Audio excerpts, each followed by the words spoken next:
The papyrus, put it on my table every month. I don't wanna be sad. Don't even try to hide it. No, I don't wanna lose it. And you see how it is, it's so inviting. The papyrus, we're all so alive. The papyrus. This is the Papyrus TV news update. You're welcome. First, the headlines. Labour Party invites Lagos lawmakers. Nnamdi Kanu files new suit against FG over detention.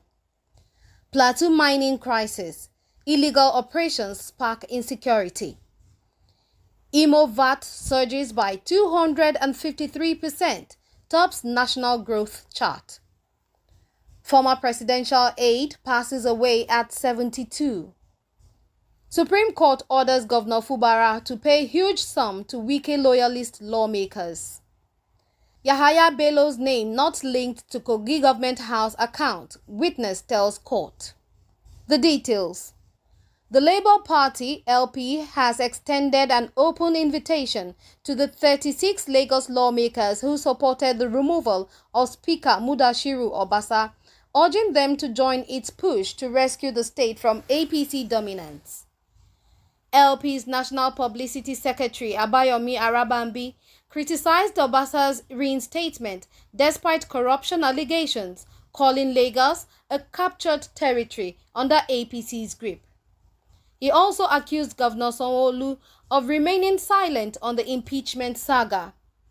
The party reaffirmed its support for Gbadebo Road's Vival as its 2027 governorship candidate, dismissing criticisms from former PDP candidate Abdulaziz Adediran.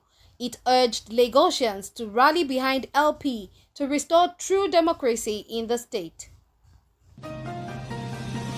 Meanwhile, detained leader of the indigenous people of Biafra, IPOB, Mazi Nnamdi Kanu, has launched fresh legal actions against the federal government, citing persistent violations of his constitutional rights. In a statement on Thursday, 7th March, Kanu's lawyer, Aloy Ejimako, revealed that two separate suits had been filed before the High Court of the Federal Capital Territory, FCT, to enforce due process in his ongoing case.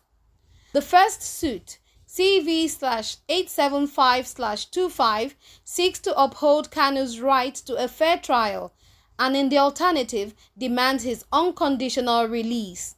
The second, M/3224/2025, is an application for a writ of mandamus compelling authorities to conduct his trial in accordance with the law, including a transfer of the case to the Southeast, where his legal team argues it should have been originally filed.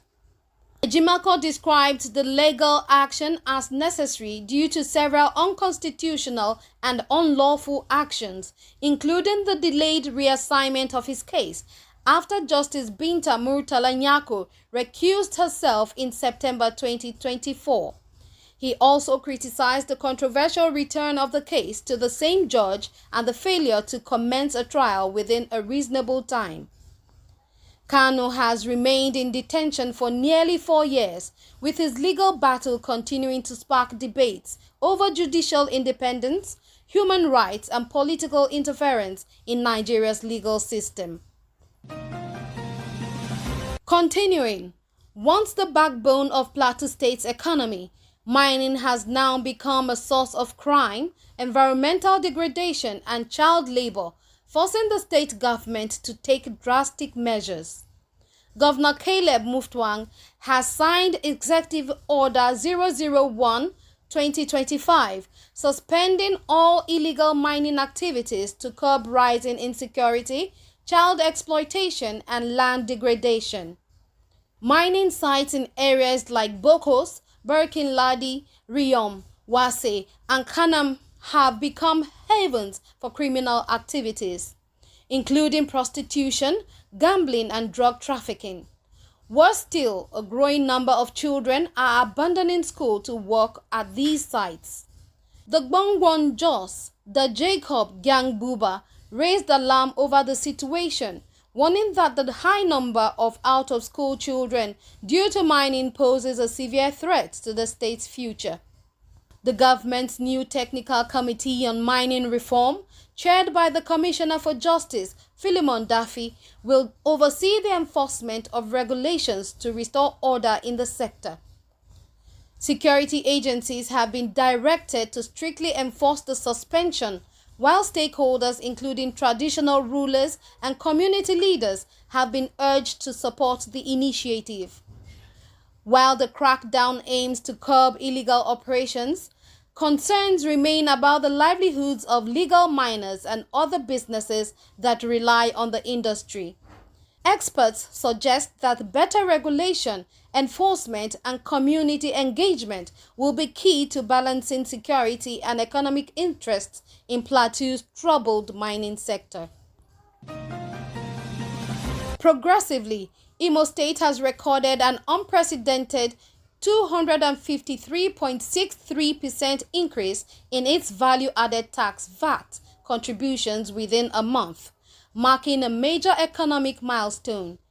According to data from Cable Index, released on March 5, 2025, the state's VAT contributions soared from 448.51 million naira in December 2024 to 1.59 billion naira in January 2025. Prince Eze Ugochukwu, special advisor to the governor Hope Uzodimma on public enlightenment, credited this sharp rise to strategic economic policies and governance reforms that have boosted business activities and enhanced revenue generation. This surge reflects the success of our economic policies, which have strengthened Imo's revenue base and positioned the state for long-term growth, Ugochukwu stated. The report also highlighted contrasting trends across the country. While states like Kwara, Sokoto, and Edo saw similar triple-digit percentage increases, others such as Benue, Taraba, and Ogun suffered sharp declines in VAT contributions. With its record-breaking growth, Imo State is now better positioned to attract investments and sustain economic progress, Ugochukwu added. In a rather sad development, Dr. Doyin Okukpe, a renowned Nigerian physician, politician, and former presidential aide, has passed away at the age of 72. He died while undergoing surgery in a Lagos hospital. According to family sources, Okukpe had traveled from Abuja to Lagos less than a week ago for a medical procedure but did not survive the operation. A close associate revealed that he had battled multiple health conditions for over 40 years, including prostate cancer and weight-related issues. Okukpe, who was first diagnosed with prostate cancer 16 years ago, also developed sarcoma in his right shoulder. In 2023, he sought treatment in Israel, but his condition did not improve as expected. Furthermore, the Supreme Court has ruled that Rivers State Governor Sim Fubara must pay 5 million naira in legal costs to 27 state lawmakers loyal to his predecessor Nyesom Wike. The verdict delivered by Justice Emmanuel Akomaye Agim upheld previous rulings from the Federal High Court and the Court of Appeal. It confirmed that Governor Fubara engaged in unconstitutional actions to undermine the State Assembly in an attempt to prevent his impeachment. The court found that Fubara obstructed legislative proceedings, blocked lawmakers from the Assembly complex, and sought intervention from the National Assembly to take over the Rivers State Legislature.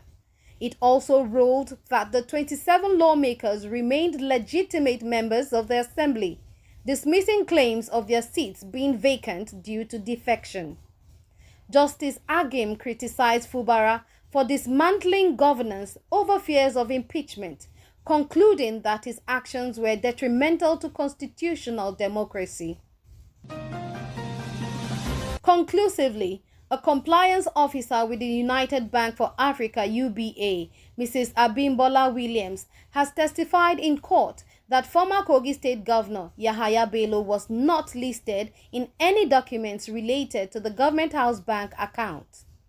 Testifying in a money laundering case brought by the EFCC, Williams confirmed that Bello's name did not appear in the account opening records or any withdrawals made from the UBA account number 1003-889-575, which was used for government house operations during his tenure. The EFCC prosecution had subpoenaed bank records and account statements for the case.